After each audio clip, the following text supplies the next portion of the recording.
Ese wibigeze wibaza uburyo zino video zikora uburyo umuntu akoresha application nyinshi cyane muri telefone nk'uko uri kubireba gutyo ngira ngo urebe neza. YouTube nyinshi, WhatsApp nyinshi, Facebook nyinshi n'ibintu byinshi ari application imwe kandi muri telefone imwe. Nagara kuvuga ati na application ebyiri gusa. Phone niyo application zirenga 10 zisa zikora kimwe wazikoresha muri telefone yawe bigakunda. Niba ari WhatsApp 10 wazishyiramo, niba ari YouTube 10 wazishyiramo, niba ari ibintu runaka 10 wabishyiramo muri telefone imwe kandi phone ikagenda neza ntigire n'ikibazo. Reka nkwereke rero, ufite app ebyiri zisa ariko ushaka ko zombi zikorera icyarimwe uyu munsi. Ndakwereka uburyo bworoshye cyane wabikoramo utagombye root cyangwa hacks cyangwa se ibindi bintu bihambaye.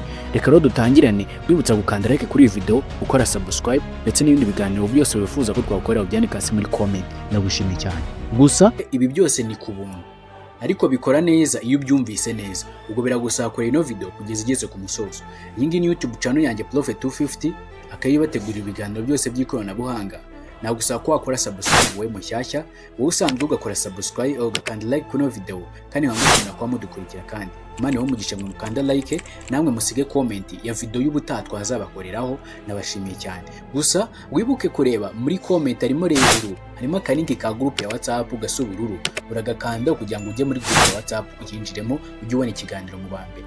Ubwo ukanda kunzogera kugira ngo tubiziye kugezaho video mu bambere.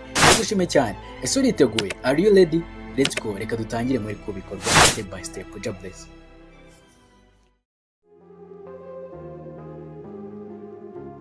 Reka dutangire noneho. Ikintu ubuze gukora twihuse cyane rwose bidatinze, wahita uzukandanditse ngo Play Store. Ukande kuri Play Store.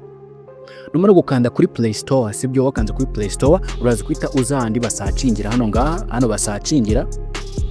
Ukande kuri search, numara gukanda kuri search utegereze. Uraza ukanda hano hejuru usacinge ijambo ngiye kuba nakwereka. Ugiye kwandika ijambo gutyo kurira muri screen yawe. Wandike mati multiple cyangwa se wandike multiple account. Gutyo uri kubireba urangiza usacinge. So bibonye none numara kuri search nibyo pe barakwereka application nyinshi zigiye zitandukanye ariko wowe ukoresha iyo ngiye kuba nakwereka uko niyo nzi ikora neza cyane. Hari nyinshi zikora kimwe ariko ukoresha iyo ngiye kuba nakwereka. We uze ukande uze kuri iyi ngiyi niyo nziza niyo ngiye kugusuggestinga. Iyi ngiyi yanditseho multiple account, iyi ngiyi arizo ko wakandaho. Iyi ngiyi yanditseho multiple account, sibyo uyikandeho. Iyo multiple account uze ukande hano gutya, uzurebe hano gutya ukande kuri install. Numara gukanda kuri install utegereze gatoya yi downloading muri telefone yawe, sibyo utegereze gatoya nimara kurangira uri uko tubigenza.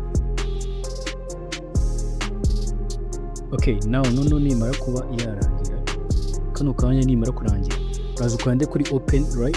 Ukande kuri open, numara gukanda open utegereze gatoya baje kuba byafunguka. Gutya iwe amaze kuba yarangira. No ikintu ubugiye kuhita ukora kindi cyo gikurikiyeho ni iki. Uraza ugakanda nditse agree and continue. Uri agree and continue. Wamara ukanda agree and continue ugategereza gatoya. As you see kubona yuko harimo WhatsApp ebyiri nk'uko uri kubibona muri no telefone. Rero gute wazadingamo nka kwa kuri twatangiye video uri kubireba. Nuko uzaza ugakanda kuri tuno tuntu kuri kano kantu ka plus, kuri kano kantu ka plus wagakandaho ukaza ugakanda kuri application yose. Nimba ari WhatsApp nanone wongera nkayikandaho gutya ugategereza ikaba yakiyadinga. Ubu bati ngo hold on, niyo ukabutegereje gatoya bikaza gufata akanya gato cyane kugira ngo imaze kujyamo. Ubati wazikoresha ni 10 icyarimwe application yose uyadingamo, sibyo utegereze gato. Harimo rero ko nkuko wabibonye se yijyanamo yadinga nkuko ibona. Iyi ni WhatsApp business, sibyo ariko ndi kwifungura kambwati nongense nk'ugiye nyine gutangira nkaho ugifungura application ubundi gucyacye nkuko uri kubibona. Ariko bisanzwe naritsanzwe mfitemo business ntabwo nkoreshamo. Reka nze nabikwereka gatoya. Dore nsubiye inyuma gutya nkavamo hano gutya ngiye WhatsApp business yanjye. Dore ngiye kanze nikwereka, dore ngiyi singiye dore cyangwa nyifite mu ninyifungura yo isanzwe iriho abantu, isanzwe WhatsApp nsanzwe nkoresha. Ariko iyo yarumva ni yindi nshyashya rigiye mu ngira nkuko uri kubibona. Urani ingaruka hano urabona ni gindi WhatsApp kwako ari indi application nshyashya nyize muri ya telefone. Ibintu birakora rero. Ninsubira inyuma gato nkasubira inyuma rimwe ingaruka inyuma urabona yuko nyine za WhatsApp business zamaze kuba ebyiri. Ubwo nazisemo ari ebyiri muri telefone, ubwo bisone ko ari eshatu kuko yuko hari indi nari nsanzwe mfitemo on this time alone. Ibyo byumve neza. Nintiramo indi WhatsApp zeta zi WhatsApp enye usizemo n'ayandi wari usanga mu bisanzwe. Dore kirimo indi WhatsApp, leta ziwa WhatsApp enye. Niba usukuvuga ati na WhatsApp gusa na Facebook wayishyiramo na YouTube ugayishyiramo application yose. Iyi ngiyi ushobora kuba kumara igihe nk'abantu bakunda gukora mining kwa kundi bakorera amafaranga online, ushobora kuba bafata nka mining 10 ukazishyira muri telefone imwe.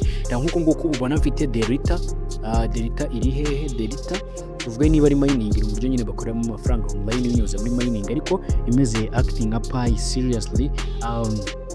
Delta okay, ushaka application yose wari usanzwe ukoresha ukayishyiramo. Niba ari iyi ngiyi Delta ndaza nyishyiremo, nuko nguko rero bikora kandi rero ushaka ko yifungura. Hanyuma imaze ko wayifungura dore ngizi zamaze kujya mushyiramo izo ushaka ukazishyiramo mpaka. Nuko nguko rero nakubwira ngo like on this video siyo kuri subscribe muri mushyashya kandi gushimira ko ari iki kiganiro giriwe byiza. Rero icyo nakubwira ati niba ushaka guhindura telefone yawe ya television to imagine kamera nka iPhone, Samsung, Tecno cyangwa se telefone yose wifuza nkuko nguko uri kubibona isa neza, wabinyandikira muri comment cyangwa se video ushaka gutwaza gukoraho. Ndagushimiye cyane rero ugiriwe byiza and God bless. Dore gato ko mbere yuko ngenda uze ku application uzagira mu application yawe yose. Dore ningi ibisa gutya bayita multiple account. Dore ngiyi n'ubwo ibisa gutya dore ni dore nuko ngo kwimeze. God bless rero.